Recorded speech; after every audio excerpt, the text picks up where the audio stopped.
Well, hi everyone out there. How are you guys doing? I'm sorry we started a little bit late. We had a little bit of a technical difficulty, but we're here. Yay! So, welcome to the State of Grace Live. And what this podcast is about is people in the entertainment industry tell us their challenges, right, in their lives, any big challenge that they had to face. And then they let us know how they overcame that challenge and how they reached their state of grace, which is what I call the ideal state of being. Well, today I have a really good friend of mine. I adore her. She is amazing. She's hilarious and she's an incredible human being, beautiful soul.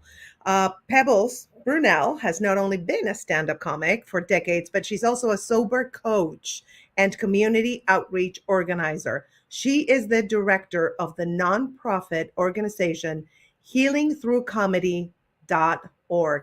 Please welcome to the virtual stage, Miss Pebbles Brunelle. Hi, everyone. Thank you, Grace, for allowing me to be in your presence, doll. And I love your pink hair.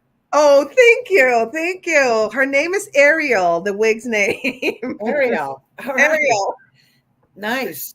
Yes. Thank I you for really love doing it. Thank you. Thank you. Thank you for being here because you are so amazing. And we became fast friends and we're going to do things together. And you already took me to some meetings and we're going to talk about all of that. But first thing I want to know, and I'm sure the audience wants to know, is what propelled you to do stand up? How were Pebbles' beginnings? Tell us a little bit about that. Okay. Well, it happened in 1986. I left my ex-plaintiff. That's my ex-husband, for all of you that don't know what that means. Yeah. And he was very violent. Anyway, I left him and I took the kids on a train and we went to Oregon and I got a restraining order Wow. for when I come back to make sure that he didn't come near me. And what happened was, someone said to me, I went to a disco. It was the first time I felt alive. And because there was always the kids and him and the kids and the kids and him and the kids. So I wasn't even really allowed to have friends because he was extremely controlling. Wow. At any rate, so suddenly I had this freedom, right? And so I walk into this disco and this guy said to me, would you like to freebase? I'm Jewish. I heard the word free. You know what I mean? I actually had no idea what he was talking about. I really Oh did. my I had no God. idea. Yeah. I really had no idea. And along with that joke, which is my reality, meth worked a lot better. Look, I'm only 23. Oh, stop. No. Anyway.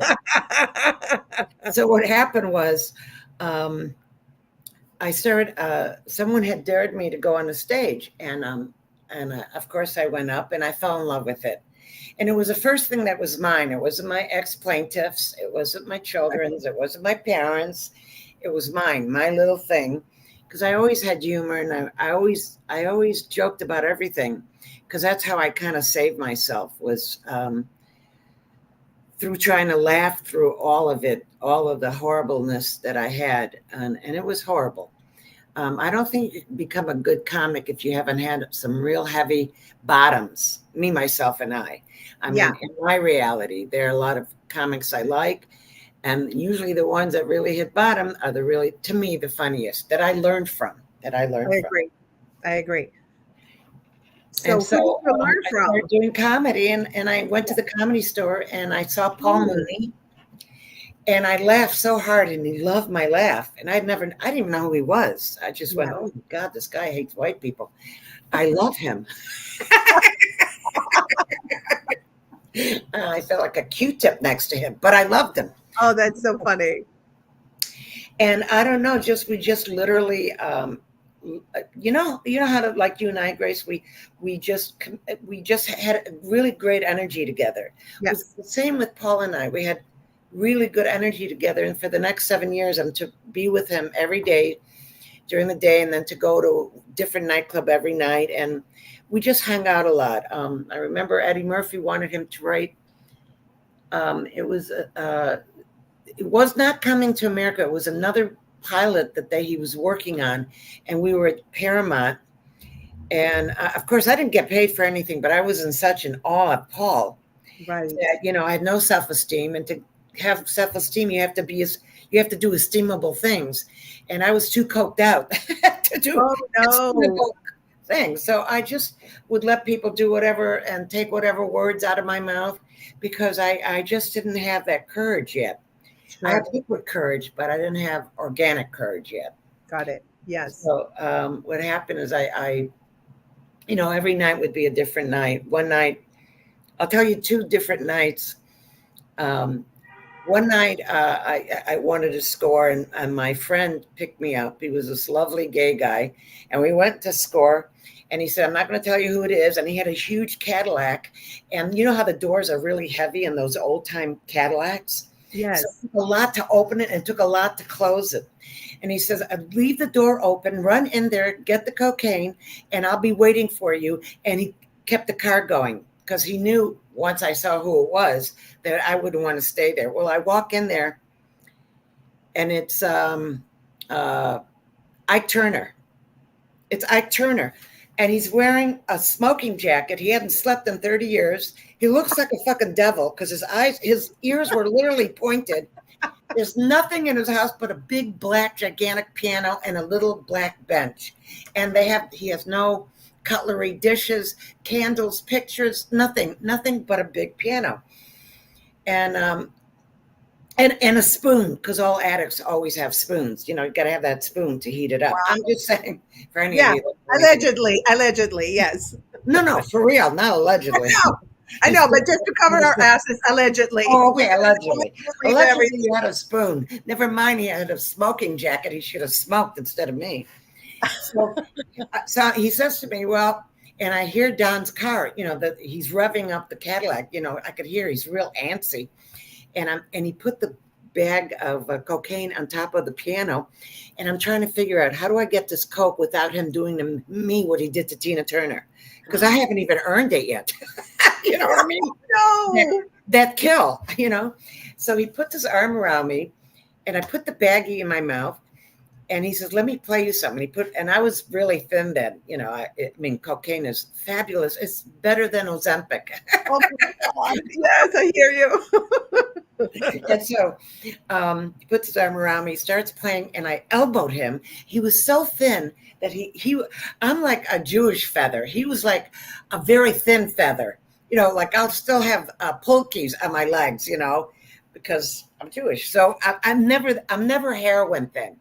Jews don't get heroin thin. You know what I mean? Oh, I'm saying, like Italians. Got the meatball thighs. You know what I'm saying? But yes, I do know. But tiny everywhere else. So I knock him out. He falls over. I run out of the house. I get in Don's car, and that's just like one of the many, many adventures. And and the other thing was, I don't know how long this podcast is. How long is this? Oh, it's an hour, but we'll just talk. Don't worry. Don't worry. I'm the captain of the ship. Don't worry. Even though you're the one who's talking. Don't worry. Okay. We got this. We got this. Okay. And then another adventure. I think I told you about it. I was at the Comedy Store every single night. So one night I'm there, and Richard Pryor walks in. Yeah. And this is after the fire, where he looked terrible. Oh. I mean, his eyes didn't even close. He just looked scary to me because his eyes just stayed open because he couldn't close the ducts in his eyes from the fire. Anyway, he looked awful. And Sam said, Sam calls me to the bar, and he says, "Pebbles, I hear that Richard is over there. Can you bring him to my house?" I went, "Are you out of your mind? This is after the fire. He's ugly now. I'm not going anywhere with him. I can't go nowhere." I'm not kidding you. I said, "I'm not going with him anywhere. I just," no. He said, "Pebbles, I want you to bring him here. I will do anything for you." I said, "Do you have some cocaine?" He said, "I have a lot of cocaine." So I take Richard in the car. Here's a true story. Richard drives a Bentley. Yeah. And the Bentleys are very thick. They're like me. They're very thick. You know what I'm saying? Yes. And so we're driving on Hollywood Hills, and it's very thin. It looks like we're flying because the Bentley is so big. Yeah. I was so paranoid anyway from coke. I felt like, oh my God, we're flying. I'm flying with Richard, and this is after the fire. I don't like this. This does not feel good. Anyway, he laughs for me so much that he keeps stopping the car to wipe his eyes because they can't close. So he said, "Stop making me laugh. I can't take it." But this is the first time I've laughed since the fire, and I want to thank you. But you're too funny. Oh, Just keep your mouth shut. I went, "I can't. You make me nervous. I don't like you. You're so unattractive." And I couldn't tell him I'm just doing this to get the cocaine because he just stopped. And look what the coke did for him. You know what I mean? So I'm not going to tell him. Well, it put him on fire. absolutely, yes. You know. So we get to Sam's house, and Richard asked me one thing. He said, "Pebbles, you promised me that only Sam is there, that there's nobody else there," because he was very paranoid at that time. Sure. Very paranoid. Not that I blamed him, but I was too high to be paranoid. I mean, I was so whacked, you know. I hear I you. said, no, it's only Sam. It's only Sam. He just worships the ground you walk on, ugly man. Anyway, I mean, whatever I said under my breath, you know. So we walk in there, and he sees Sam, and then he sees Carl LeBeau, who used to be his regular opener. And he sees a woman that Sam is about to marry in Vegas, you know, the member that came back, and they were in convertible, and he got head on, you know, and she also broke her neck, but if she was able to, whatever, they were able to heal her. They weren't able to heal him. Yeah. And so we come in, and all those people are there. And Richard said, "You lied to me. You lied to me." I went, "Duh." And Sam puts the coke in my hand in a little envelope. I run to the bathroom. I do it. I go, I'm leaving now. I'm not going back with Richard. I'm going to call a cab. I don't want to be with Richard. I don't want to be with him. His eyes don't close. It freaks me out. It looks like I'm looking at a ghost. You know what I mean? It was just such a weird, you know. Yeah, I hear you. And you were coked up too, so it's probably I was even so weirder. coked up that it was Yeah. even weirder. It looked like he was like Genie, but never blinked his eyes, you know. And so Sam said, "Please take him back. I'll give you another thing of coke." So he gave me another thing of coke. I took Richard back. Richard go to the comedy store. Richard kisses my hand. He goes, "Pebbles, I needed this tonight." I said, "I didn't." And it's just one of hundreds of stories I've got like that. Oh my goodness.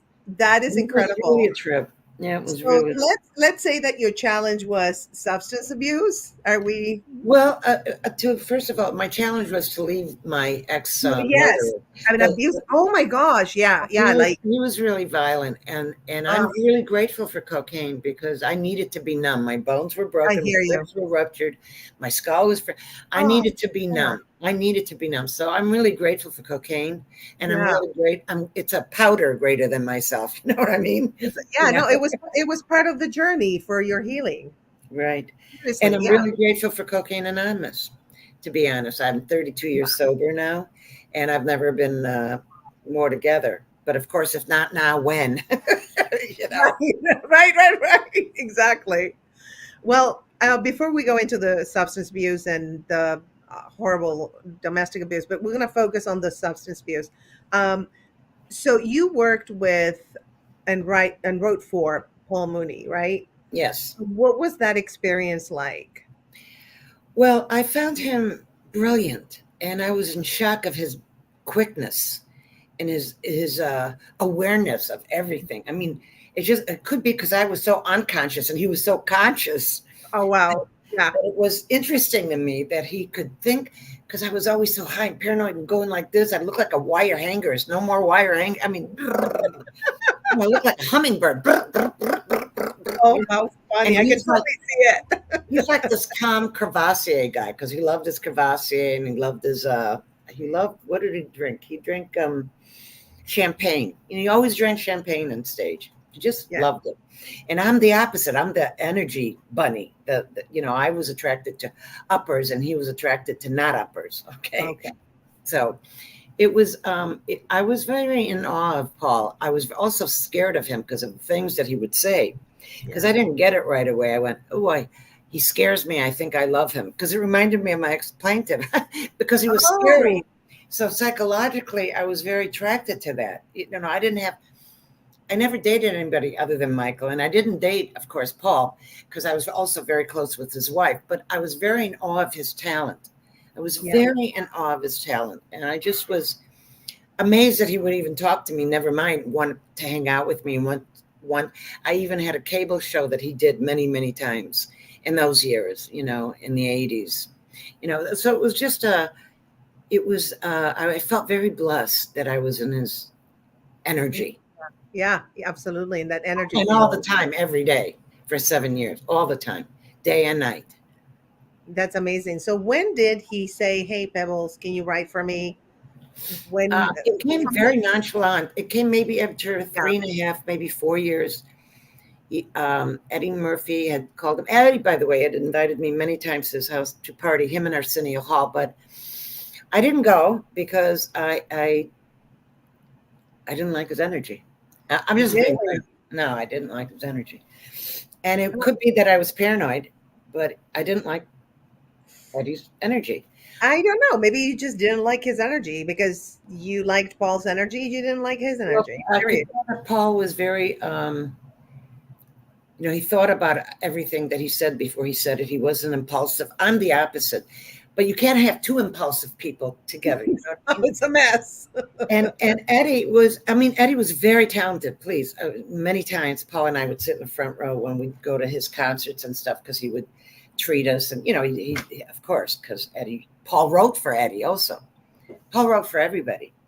So he was in awe of me only because I was always with Paul, not because I was fabulous, but because I was always with Paul, he was in awe of me. All of them were in awe of me only because I was with Paul. Because I felt I haven't really proven myself yet.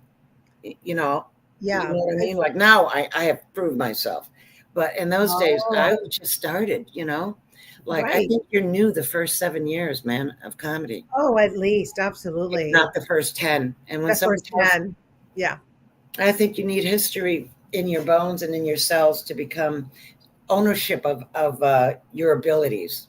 absolutely. You know, Absolutely. And what did you talk about on the stage when you first started? Did you talk about the plaintiff, ex plaintiff, or I talked about giving birth and about my ex plaintiff and how in those days because they didn't have the words PTSD, they just had right? the word mean, MEAN. No, Yes. they didn't have Yeah. PTSD, Yeah. LGBTQ. There were no initials, just None of that. Bank of America. That was the only A's I knew, and Alcoholics Anonymous. Those were the only A's I knew. Yes. So my ex plaintiff had served in Vietnam, and I think he must have gotten PTSD, probably from his Mhm. upbringing. Yeah. Here, the dad wasn't all that great, and when he was growing up, he wasn't that great. And from Vietnam, because he was a rageaholic, just a Wow. rageaholic, and it took nothing for him to go from 0 to 360 degrees. It took 2 seconds. To say, well, that sounds more like borderline personality disorder. They can go from one extreme to another. I'm very familiar with that because I experienced it with someone. So they can go from one thing to another.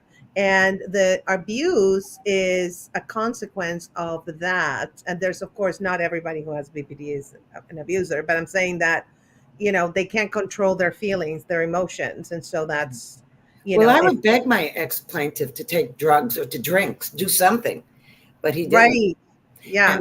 because he didn't, he was even more, he was so angst, he was just so angst. And, I couldn't figure out how a woman can give birth like I did to two Yeah. beautiful children. And I bring life to this earth, but I can't Mhm. fix the one I'm with, the Right. life I have with me. It just didn't make any sense to me. I hear you. And when I finally, the last time, he had picked me up by my neck and put me through uh, those glass doors, in front of my kid. And my kid, by the way, used to stutter a lot. My second one, because he could Yeah. never get the words out fast enough for my explaintive. I So hear you. Oh my he. God. That's when I left him that night, and I stayed left. Yes. I'd left him many times, but this is the first time I had stayed left. I left him for good and went on a train and went to Oregon.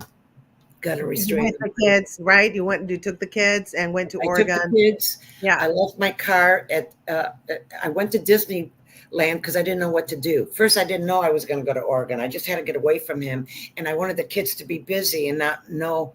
Well, I didn't want them to know what they knew. Yeah. You know what I Right. mean? I had so much guilt about not being able to fix him and not being and being too fearful of leaving him. And I found out as I got sober Yeah. that fear is FEAR, false evidence appearing real. That a lot of the stuff that my head told me, it had truth to it, but it wasn't all of it. It wasn't all Exactly. of it. It was exaggerated by my fear.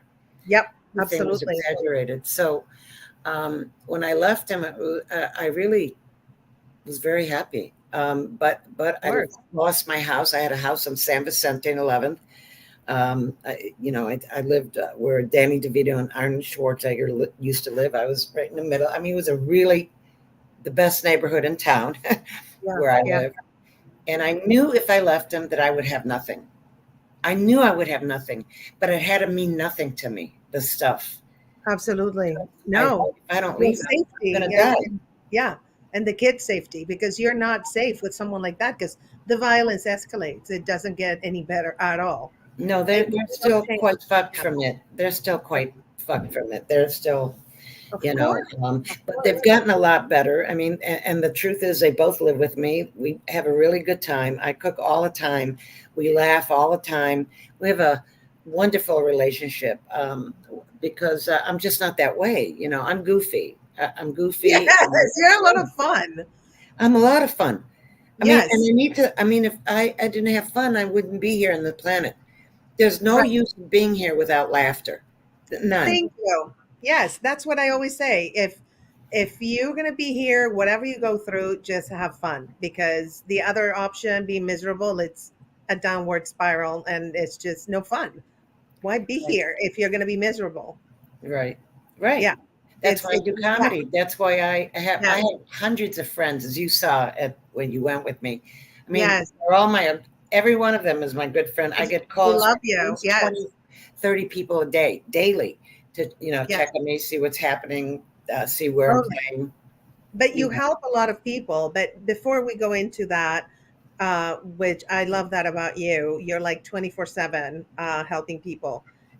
What was your moment when you knew you had to stop, cocaine and alcohol and all the substance abuse? Did you have like a particular moment that you were like, this shit's got to stop? Or what happened? yes. Somebody told you, somebody, made you So aware? no, nobody told me anything because I didn't see people. I locked myself in my apartment the last year. I didn't go anywhere. I knew if I'd go out, I would score. And I knew I Wow. only knew people that scored that were other drug addicts. I didn't know normie. I didn't know people in the program. I didn't know anybody. So I only knew those people. And I knew intuitively that I can't do that because I'll die. So a matter of fact, the last people that came to see me were those Jehovah Witnesses. I mean, because nobody came. You know how they come? They knock on your door. Yes. They said, "Have you read the Bible?" I said, "No, but I saw the movie. It was great." No, you didn't. I did. I did. Yes, They I were the know. last people that I spoke to. So what Oh happened? my God. And I knew this date. Now this was March 17th at Yeah. 11:45 a.m. Wow. Um, I was in my apartment, and I was I wanted to do suicide so bad. I was so obsessed with suicide, but I didn't have the vagina or balls to do it. Yeah. Yeah. You know what I mean? So Yeah. I got on my knees, and Jewish girls, we don't get on our knees except to give head. You know what I mean? I got on my knees, and I Yes. said, if there's a God, and if you really exist, and maybe you're old now, and obviously you don't use a rubber because look at all these freaking people on this planet. You know what I mean? Right. You must be exhausted, boy. I know what sperm. Whenever my ex-husband would come, he would be dead to the world. So I can't even imagine how God. Anyway, this is how I picture it. I don't know. Sidebar. Yes. So I prayed and I said, please, God, remind me that I asked you for help. I would always ask God for help.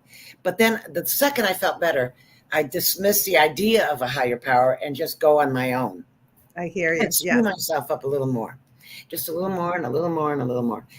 And the phone rang, Grace, true story. It was a wonderful comedian, this gay guy who called me and he said, are we going to drive together to the gig tonight? It was in Long Beach. And I just taken the knife. I had used to have a lot of freckles, and I had done so much coke that I didn't know it was freckles. I thought it was worms, and I took a knife and I took all my freckles out. I couldn't feel it because of the coke. Coke makes you very numb. And that's why part of why I hit my bottom, because when that guy called and I had just prayed, and the guy said to me, why don't you call Alcoholics Anonymous? Yeah. I said, what for? Because I thought he would say, why don't you call Suicide Hotline? This is what blew my mind. Oh. I was very suicidal. Yeah. But he knew me. He knew that's how we think. That's how we think. Oh, I yes. didn't know that that's part of the ism, alcoholism, not wasn't, but right now, ism, right now. So Yes. he knew, and I went, oh, yeah, I'm going to listen to him, because I asked God, and this guy spoke, and maybe God worked through him because he knows I like him and I trust him.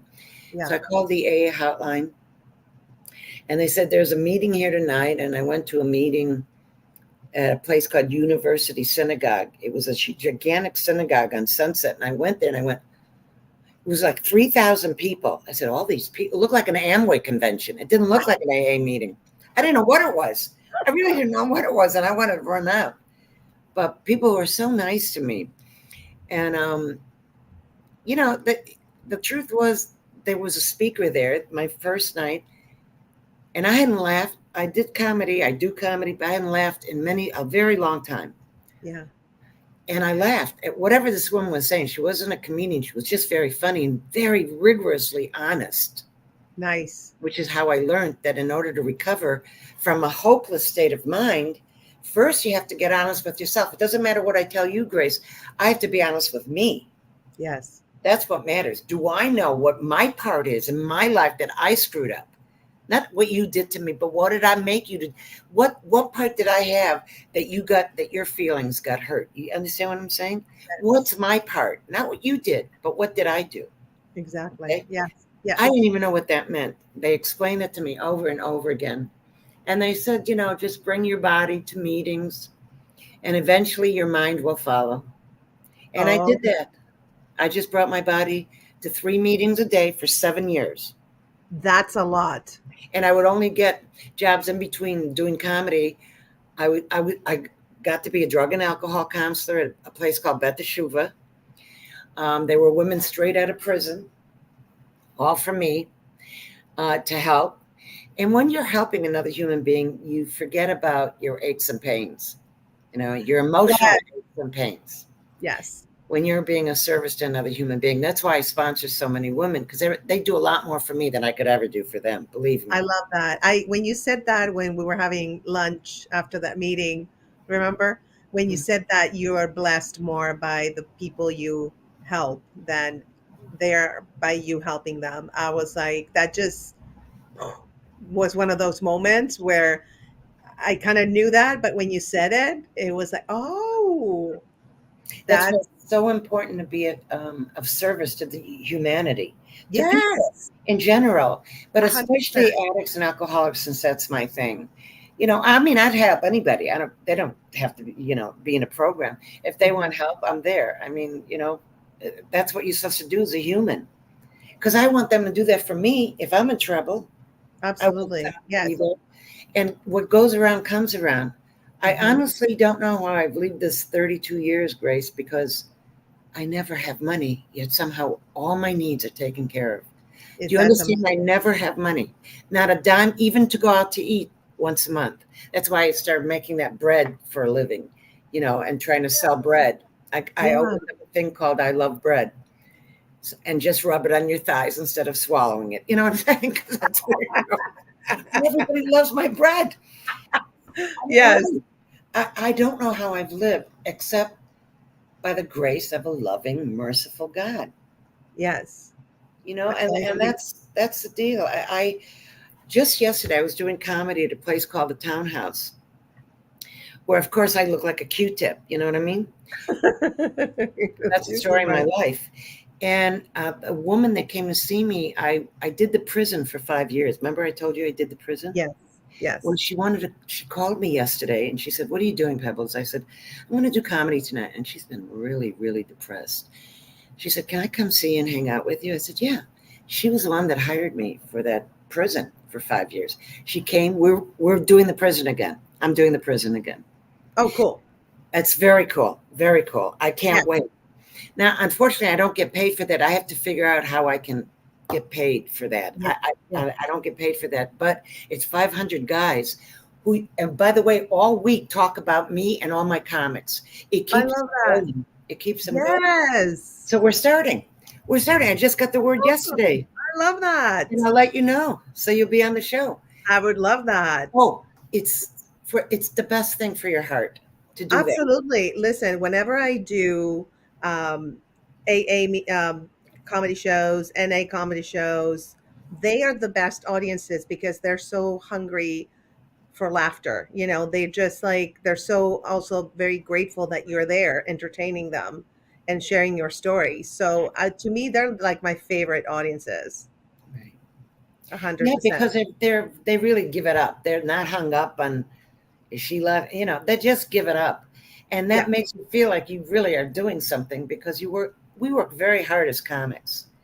I know. I'm a very funny woman, and if Yes. somebody's not laughing, usually I will blame it on me because I may not be bringing. Not every night we're on. You know, Absolutely. nights I feel okay. I kind of am stuck on this thing, and I got to get right with it.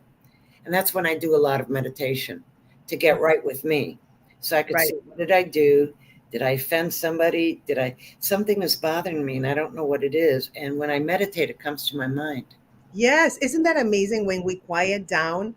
I take 3 deep breaths, and if I have a question or a problem, the answer comes like this. And it's not like you hear it or anything. It's like, whew, like Yeah, I call it moment of brightness. Like the light right. bulb goes, boop.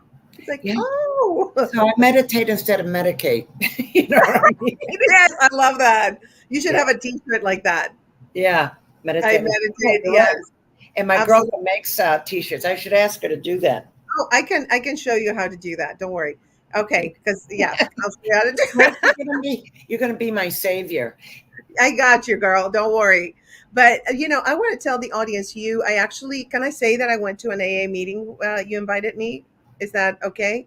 Yeah, just It's no, why no, no, no, not? no names or anything. I got you. So yeah, so I went. You invited me to go. There was a great speaker, and what really got my attention is first of all, I was just touched by all the stories. I was crying. I had tears in my eyes, like the empathy that I felt for everybody who spoke was like out of this world because I am empathetic, but this was just like, overwhelming. And I, after I've been through my cancer healing journey, I was like, whether you go through cancer or alcoholism, the human experience is the same. They have the same issues, that a cancer patient has, same thoughts, or the same hurt. Not that it's the same thing, but I felt like, even though I'm not, an alcoholic, I felt at that moment like I was part of something bigger than me. I don't know if that makes any sense. It does because I think 12-step. If only our country and presidents would have a 12-step program, we would not be in the shape we're in. It Yeah, just allows you to be a kind and open and helpful, not greedy and grittier and then the greediest. yeah, And that not everything. Here's a great thing. I can break my anonymity. I can't break other people's anonymity, but I of can course, break my own. absolutely. No, we're not going to do that. No, no, no. But for me, Yeah. it's very important for people. I have gotten a lot of people that I sponsor by talking on stage about my recovery. Their parents would come up to me after I speak, their wife, their husband, the kids. can you help my mom? Can you help my husband? Can you help me, my aunt? Can you help my grandma?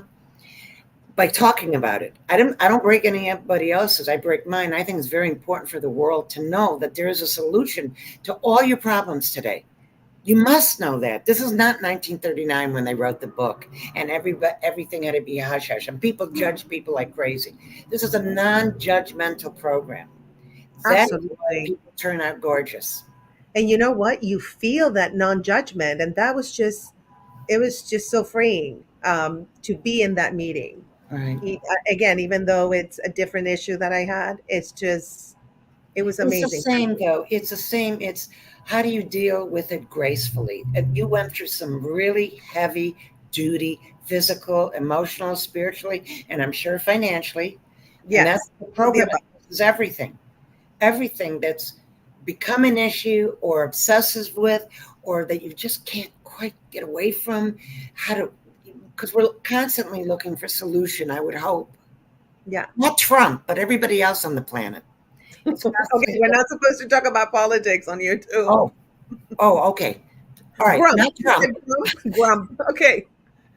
But most people, I think if they had a solution to their life, would have it would be a safer world. It would be a beautiful Oh, yes, world. I agree. And that's why I like doing prisons. That's why I like to. I also speak on panels in hospitals and institutions all the time. That's what I Yeah. do. I mean, I get people right out of detox. I get people that have been sober for 20 years. You get everything. You get everything, because I'm not here to carry the addict, Grace. I'm here to carry the message, and we I talk love about that. that too. Yes. Sometimes that's the thing do you feel that you tried to carry your explaintives issues on your shoulders? Well, I think that's why before I learned of self, because I gave all myself to him, and I Yeah, didn't know who I was right. for a That makes very sense. long time because all of me was in him. I Right. didn't know I didn't even know what kind of ice cream I like. I mean, I didn't know. I Wow. didn't know. I didn't know. And listen, I was born on a kibbutz. I was very free soul before I met Oh, my. wow. I I didn't was know born in that. Israel on a kibbutz. I was the first girl born in Israel. My kibbutz Wow. is the one that got hit with all the people dying on October 7th. Oh, All my people died. No, oh, I'm I'm so the first girl sorry. born there. So I was born a very free spirit, Yeah. because you live in school, you eat in school, your parents see you at nighttime and on weekends. They, Yeah. but you're a free soul. I was the only girl with a Yeah. bunch of penises around. It was Oh, I fabulous. can't with you. Just saying. Well, same with comedy. Isn't comedy like, especially in Yeah. the 80s and 90s, it was just, yeah, like one woman for 2,000 men, right? And now there are so many women, so Thank many God. women. You know Yes. who I really love? Wanda Sykes. Oh my God, she's one of my favorites. I She's love my her. favorite. She is Yes. my favorite. She really thinks like Paul Mooney. She thinks about the outcome of the joke. I mean, it's very interesting to watch her. She's She's so funny, phenomenal. so smart. Yes. I agree. I love her. Love And her Dave to pieces. Chappelle and Oh my God, we have the same ones. Yeah, Dave Chappelle up there. Bill Yeah. Burr, Dave Chappelle, and Cat Williams, and Oh my Rhonda God, I Smith love Cat. are my Yes. favorite of all people. I asked Cat to do my prison, and he said, "Dal, they won't let me out." Oh my God, no, he didn't. Okay, no, and he's Oh right, my God. but whatever. Give us the tea on Cat because I love Cat I Williams. love Cat Williams. I think he's brilliant. I think Yes, he's right now, and I think he's walking a little bit on a danger side by talking, but right? he's I talking. But know. my He hat knows off to him. everything. Yeah. My hat off to him. I just hope that he has a thing, not Protection. Yeah. Illuminati, that something they could help him, Yeah. him, Yeah. protect him, because we need an honest guy like him. Yeah. We need honesty. See, Yeah. without that honesty, got nothing. We got nothing without We that. got nothing. Absolutely, 100%. And we're here. This is the revelation I got um, when after I got diagnosed. It's like you wonder about like why are you here on Earth? And what if I die? Because you have the possibility of dying. I was stage 3, so there's chance I could die, right? And what am I here for? What is my purpose? And I was like, to tell my story, as simple as that. I was like, and isn't it? everybody's purpose to tell their story, really, if you think about it, so we can help other people that are going through the same thing we are going through. Well, that's the whole purpose in life, is to Yeah. help another human being. And if they're connecting to you, like if another woman or man is going through cancer right now and they see that you are in remission, that's the HOPE, man. Yes, That's I'm the telling you. HOPE. You're tangible. You're real. You're a person that went Yes. through it and you came to the other side. I That's yes. fabulous. Yeah, Yes. the side I wanted, not the other side that I didn't want to go to. Right. We went to stay here for Right. a little while longer. But Right. yeah, no, I have. Let me tell you, I posted a lot on my socials, and after once I found out I was cancer free after all my treatment and everything, and countless people have approached me either because they just got diagnosed or because they're taking care of somebody, a relative with cancer. And I, there's nothing more that makes me happier than just share the experience, the pain that I've been through is helping somebody else get through that experience. And that's why you're here, Dal. I know we talked about that. Isn't that great not to wonder anymore? Because I really I wondered what, know. you know, Yes. and that's how that idea for that script that I wrote that I have I don't want to talk, No, no, don't talk about it. but that's why that was the worst time of my life, Grace. Yes, Living yes, down there on yeah, Skid Row. It was the worst. Out of it crazy. came this idea. I'm just saying, your worst moments on earth are to make you who you are.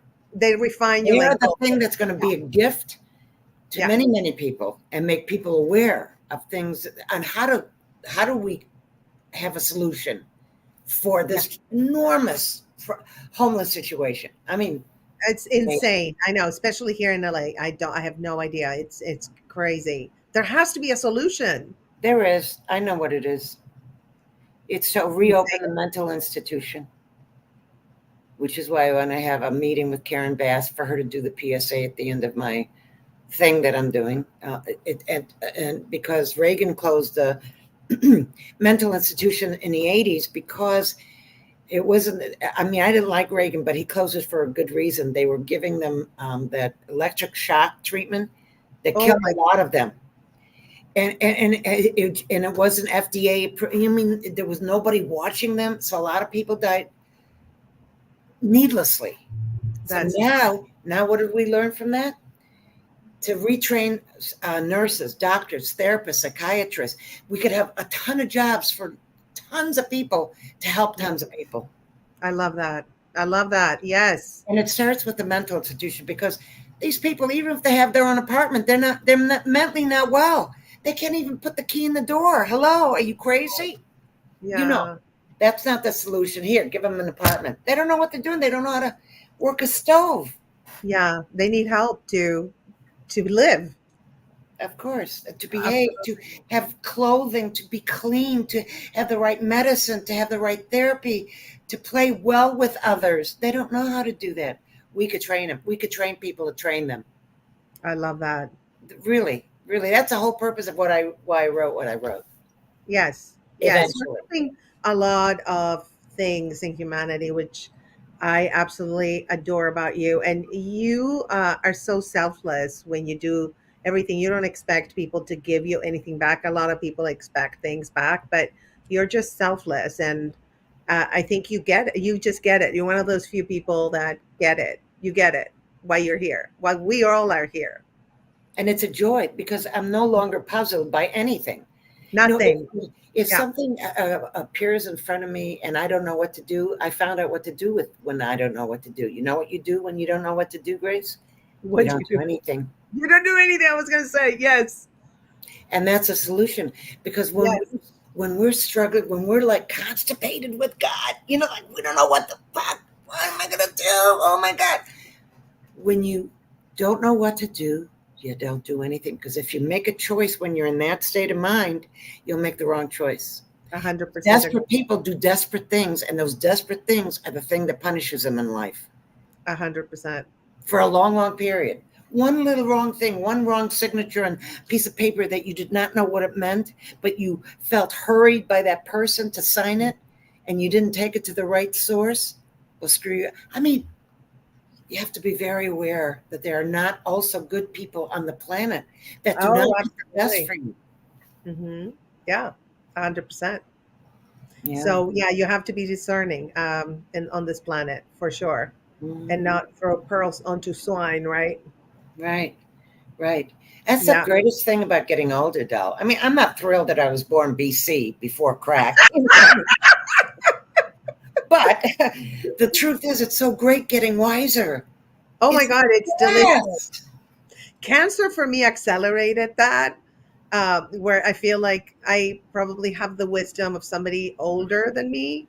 Like, I don't even think my mom had this wisdom, and she passed away when she was like 80. Um, that I have now. She never had it. So I do You are believe that enlightened. You are enlightened from I the am. problem that God gave you, and now Look, that He took away. absolutely. Well, I always say, before I came to the planet, it was like, okay, you are going to be enlightened, but you're going to have to sacrifice your right boob to the gods to do that. So I feel like I sacrificed my breast to become enlightened. But hey, it's just a body part, right? So Right. It's not who you are. It, no, but I it, thought I was. I was completely attached to my boobs and the long blonde hair. And I, that was a big lesson for me. I was bald. They took a boob out, they put a new one in. They took the whole boob out, put a new one in. They're both different sizes. I used to brag how perfect they were. Not anymore, girl. right. But that was actually such a gift because That's right. it allowed me to focus on, like, oh, well, this really can go away in 2 seconds. This is not who I really am. I thought I was that, and I thought that that brought people to me, but it's not that. It's a completely false sense of self. Right. Right. And It's funny. I say a thing about that on stage. I say, when I was younger, it was all about my boobs being at attention. You know what I mean? yes, My tiny waist, my heart shaped butt, and my flat tummy.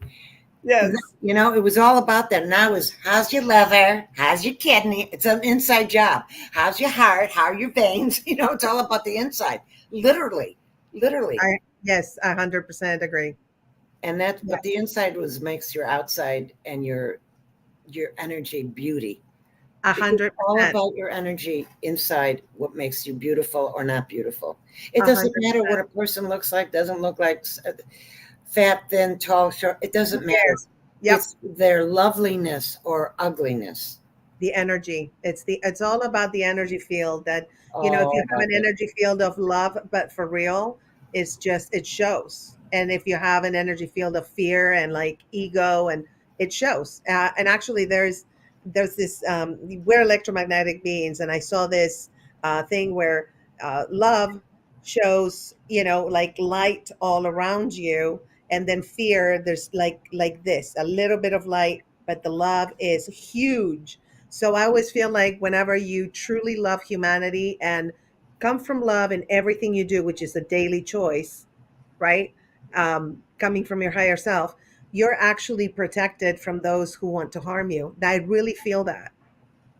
Well, I do too, because the healthier you are, the healthier I am, the more I attract. Even if a person's intention wasn't great towards me, by the time they come in my energy, they've turned around, to be honest with you.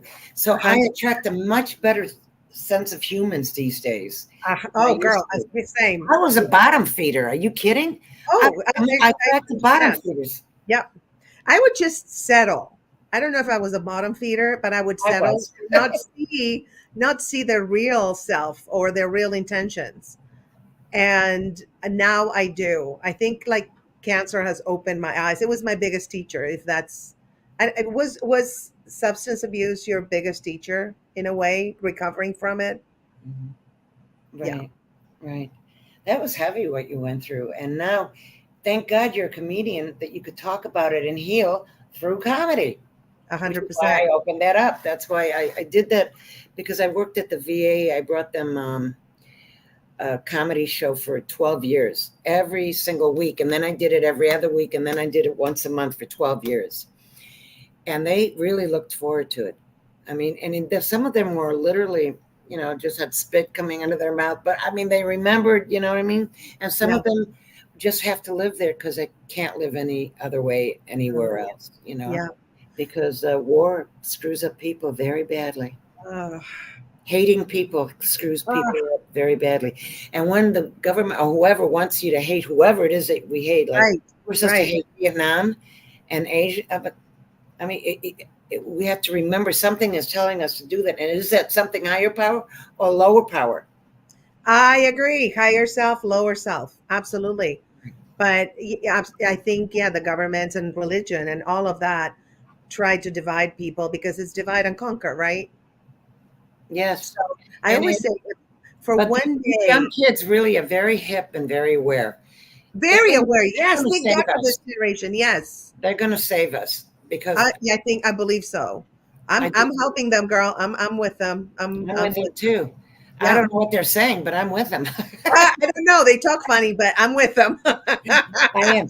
It's funny. When I was doing comedy last night, the young people just love me. I don't even know. I don't even talk their language, Yeah, but somehow it's the energy that I it's bring the energy. Yeah, with the stories. yeah, It's energy. Like yeah. I almost fell on stage. I was laughing so hard because they made me laugh. You know what I mean? Yes, So you can't fake that. I can fake an orgasm, but I can't fake laughter. Do you know what I mean? yes, totally agree. Yes, Someone's funny, they're funny. If they're not funny, I can't. It doesn't. I It can't doesn't. laugh. I can't. No, I can't. I know. I know. Or we do the comic thing like, ha, like, Right. do that Right. sometimes just to Right. support. Ha, and I find out it's better to not do anything because the ha, I don't right? even. I feel bad for people, but I know when they do bad, like when I did bad, Yeah, each not such a great set for me yeah, made me the 10 next sets were going to be killers. And that's absolutely. why you have to bomb, and then the next 10 ones are going to be great because you're human. You're a spiritual being having a human experience. Yep, Human 100%. experience is to feel bad or learn from it or something that I have to look at that'll make me a better version of myself Yeah, next time I'm on stage, or yeah, next time I talk to that person, or yeah, next time I'm supposed to speak on a panel, or next time I'm whatever, have that big meeting with whoever, you know, yeah. to be a better version, more calm, and to know that this is the deal. I see, Grace, the script that I wrote, I knew, oh, I just saw a mosquito on a wire. Oh my God, get away from me. I'm Jewish. Get the hell out of here. Get the hell out of here. You're not welcome in my house. Get out. Oh, spider. Oh my God. I hope it doesn't smell me. It's going over my head. And you know what? I don't understand about mosquitoes. They're always attracted to the light. But just like us, we're attracted to the light. Mosquitoes are attracted to the light. I don't Yes, get it. yeah. Well, maybe all beings are attracted to the light. I don't know. I don't know. We're getting a little esoteric. I know. Uh, you know what? I would love for you to talk, and I know you can't say names, but you did tell me that sometimes people approach you to help celebrities with substance abuse, but you had Mhm. to reject specific, Well, very yeah, well I known. can't say her name, but she, Oh, no. okay. But Yeah. yes, my last one, I was a drug and alcohol counselor, and then I ran a sober living in Malibu, and I became very close with Lou Gossip. I was very close with him. He wasn't in the, he was like a regular person. He wasn't in the program. I mean, but he helped me a lot. And when I was there, this person, I don't want to say her name because she's No, kind no, no. We can't say of, okay. names. No. Anyway, her manager called me up and asked me to sober coach her. Yeah. And I said, well, I need to talk to her first. And believe me, I needed the money because it was a lot of money. I imagine. Yes. But I have integrity because of the program. And I said, I need to talk to her. I need to see if she wants what you want for her. I need to see if she wants it for her. You're right. And she went, okay, you're the first one that ever hit me up with that. Usually they just take the money. I said, well, why? Why don't you just put 10,000 a day and light it on fire if she doesn't want it? Totally. So I asked her, and she was not in Malibu at the time. She was in Venice. She had another house there, and she was partying with all her people. And I said, you have to get away from those people. Yeah. You can't be with them if you want me to help you get sober and have a really good life, which you will have Yeah. quicker than most people because you have that money and that talent and everybody loves you except me. No, I didn't say that. No, no. Stop. And he said, well, I'm not going to listen to anything you have to say. I said, well, then, Dal, you're not ready. No hard feelings. Yeah. If you don't want what I have, and many don't, and many do, those Yeah. that want it, I will help them. I was told a long time ago, if you want to be sober, you're all my business. If you don't want to be sober, I don't care if you're the president of the United States. If you don't want to Yeah. be sober, you're not my business. I That's right. can't want this for them. I wanted my husband not to be violent, but Right. it ain't happening. No, He had to there's want to not. not be violent. You Yeah. understand? He had to Yeah. want to. It's not your choice. It's their choice. Right. All It right. was your ex-husband's choice, not Right. yours. You wanted But, that for the person, but if they don't choose it, nothing you can do. right. And I used to help a lot of pilots because when I first started doing sober coaching, I'm very simple. I looked up on the, whatever on the internet, AA, or no, that time it was Yellow Pages. Remember Yellow Pages, y'all? Oh my God. Oh my God, those heavy. So I looked up Yellow Pages and I started with A, and it said AA, American Airlines. So I went No. there and I put on the bulletin board, sober coaching. If you need help, call Yeah. me. Yeah. And I got a call within a week from this pilot, and that's how I started it. Because I figured the people that I wanted to help the most are the people that can kill the most people at one time. And pilots carry Oh. about 360 passengers on the flight. This guy had been in a blackout, I'm not kidding you, for Oh my. 30 years. And how I got him, when I put that ad on, somebody was on their way to, he lived in Victorville, and somebody on their way to Victorville saw my ad, and they were trying to get this pilot out of their neighborhood because they weren't afraid that he was going to kill people on a plane. They were afraid he was going to run their kids over when he'd come home because he lived in a cul-de-sac. He had a huge SUV, and most pilots are real tiny. So they're really hung up on big things like Oh, SUVs and, I mean, yeah. the I hear you. planes, Yeah. okay, cuckoo. So um, they called me and they said, if you could help him, we will pay the first couple months and then he'll have to take over. So I called him. I told him that they're all writing, they're putting together a thing to get him out of the neighborhood. And if he wants to lose that house that he's owned for many years, if he wants to own it, I mean, not be thrown out, that he has to get sober because they're Right. afraid for their children's sake that he's going to kill him. I didn't think of that. I thought of the plane. That's why now when I fly, I always shake the stewardess and the pilot's hand, and I push them near me to smell their breath. I always do that. Stop it. You do that for real? Oh yeah. I didn't know of this before. I'm not. Are you kidding? Oh yeah. And Oh, also, that's a great idea, though. no. I mean, listen. Nobody's going to think for me. I have to think. I have to You're think right. with this brain that God gave me of spiritual honesty. Yes. Yes. Am I afraid I'm going to hurt their feelings? What do I give a flying, you know what? I Yeah. don't Yeah. care. Yeah. I don't care. I'll save 350 people. You know what I mean? Exactly. Yeah. Without anybody ever knowing. No, I do all the. I don't do that anywhere else. But if I'm flying and my kids are flying, oh yeah. Girl, yes. Oh my gosh. Absolutely. Well, we are on the hour almost. And so I'm going to ask you the last question, which is the title of this podcast, right? So, what is your state of grace, meaning your ideal state of being on this planet? Well, the fact that I am here right now in this moment, and I'm always here in the moment, where I used to live in the yesterdays and in tomorrows and then what ifs, that I'm in a state of grace because I'm always here right now. I love That I that. learned to live in the now. Because we could have an earthquake in 10 minutes from now, you and I, after we're off the air. And things Exactly. can go really wacko like that. But Yep. right now, everything is exactly the way it's supposed to be. And it's wonderful that I noticed that God gave me grace to look at that around me. Absolutely. So in your state of grace, that's where I'm at, though. That's the best answer. Thank you so much. Thank you so much for doing my little podcast and for being here and gracing us with your beautiful presence and spirit and wisdom. And so, if anybody needs help with substance abuse, what would you recommend? Well, I would recommend for them to get treatment if they want a sober coach. They have them listed. They can call me. They can Great. call anybody, but do that. Don't just think about it. Take the action, and everything else will be worked out for you. If you Absolutely. need help, pick up that phone, call the AA hotline, call me, call anybody that you know that's sober that has an experience in recovery. And there are many people out there to help you, including me. And I'm funny all the way, so you'll never be bored with me. Definitely. If anybody needs help, please contact Pebbles.